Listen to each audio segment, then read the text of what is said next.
دیکھیے، انسانی زندگی کے یہ تین دور ہیں: حیات دنیاوی جو ہماری پیدائش سے شروع ہو کر اور ہماری موت پر ختم ہو جائے،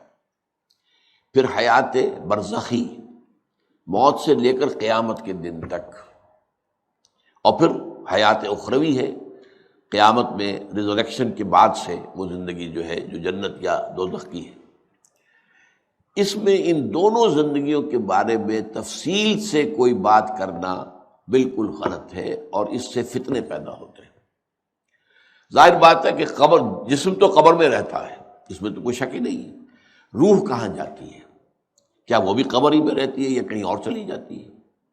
قرآن مجید میں سجین اور اعلیٰ علیین کا ذکر موجود ہے، لیکن یہ تمام چیزیں متشابہات میں سے ہیں۔ یہ تمام چیزیں قرآن مجید میں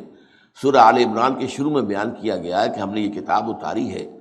اس میں کچھ آیات محکمات ہیں، کچھ متشابہات ہیں۔ وہ متشابہات کا ایگزیکٹ مفہوم جاننا اس وقت ہمارے لیے ممکن نہیں ہے۔ یہ تو جب اس عالم میں ہم پہنچیں گے تو معلوم ہوگا کہ ہاں یہ بات تھی کہ جو قرآن مجید میں اس طور سے کہی گئی تھی۔ لیکن یہ کہ اس وقت جو ہے جتنا کچھ ہمیں حدیث صحیح میں مل جائے یا قرآن میں مل جائے، اس عالم برزخ میں بھی یہ تو ہوتا ہے کہ جو نیک لوگ ہیں انہیں کچھ نہ کچھ جو ہے اثرات اچھے ان پر پڑتے رہتے ہیں، ان کی ارواح پر کہہ لیجئے، اور کچھ جو برے ہیں ان کے اوپر جو آخری انجام ہونا ہے اس کی کچھ ریفلیکشن ہوتی رہتی ہے، جس کو حدیث میں کہا گیا ہے کہ ہر قبر جو ہے وہ یا تو جنت کے باغیچوں میں سے ایک باغیچہ ہے یا دوزخ کے گڑھوں میں سے ایک گڑھا ہے، یا کہیں کہہ دیا جاتا ہے کہ کھڑکی کھول دی جاتی ہے اس میں، یا جنت کی طرف سے کہ ٹھنڈی ہوائیں آئیں، خوشبوئیں آئیں، اور یا دوزخ کی طرف سے کہ آگ کی لپٹ آئے۔ دوزخ میں داخل ہوں گے قیامت کے بعد ہی،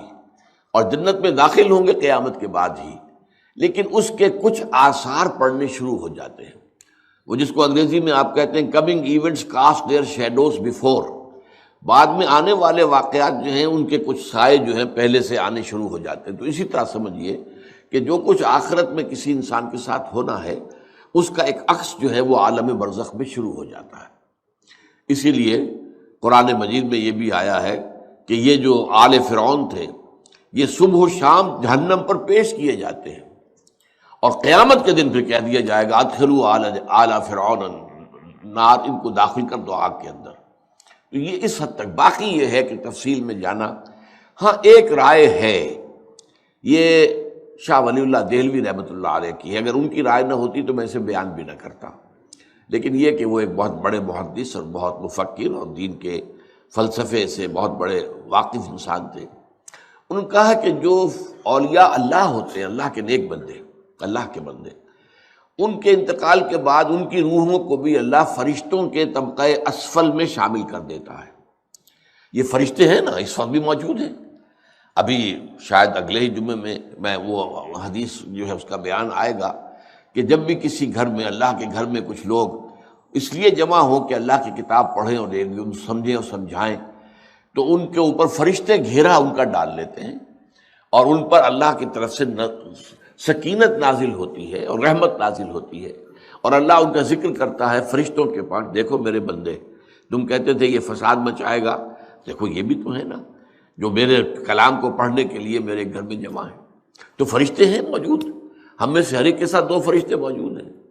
تو یہ فرشتہ اسفل ہے، سب سے نیچے، جو دنیا کے کاروبار کو چلانے میں اللہ تعالیٰ کے سول سرونٹس ہیں۔ پھر اس سے اوپر کے فرشتے ہیں، اس سے اور اوپر کے فرشتے ہیں، پھر مقربین ہیں جو اللہ تعالیٰ کے قریب ترین فرشتے ہیں۔ لیکن یہ کہ ملائکہ کے طبقہ اسفل میں شامل کر لیتے ہیں تاکہ جو کام اللہ تعالیٰ ملائکہ سے لیتا ہے وہ ان سے بھی لینے شروع کر دیتا ہے۔ لیکن ہمیں یہ اجازت نہیں ہے کہ ہم فرشتوں کو پکار کر کہیں کہ اے فرشتے، اے جبریل، اے میکائیل، یا فلاں، اے منکر، جو یا میرے جو ہے کرامن کاتبین، میرا یہ کام کر دو۔ نہیں، یہ شرک ہو جائے گا۔ اسی طرح ہو سکتا ہے کہ انبیاء کی ارواح جو ہے وہ بھی اللہ تعالیٰ نے شامل کی ہوئی اس لشکر کے اندر، وہ کام کر رہے ہوں اور وہ اللہ تعالیٰ کے حکم سے مختلف معاملات جو ایگزیکیوٹ کرتے ہوں، لیکن ہم کسی کو پکار نہیں سکتے۔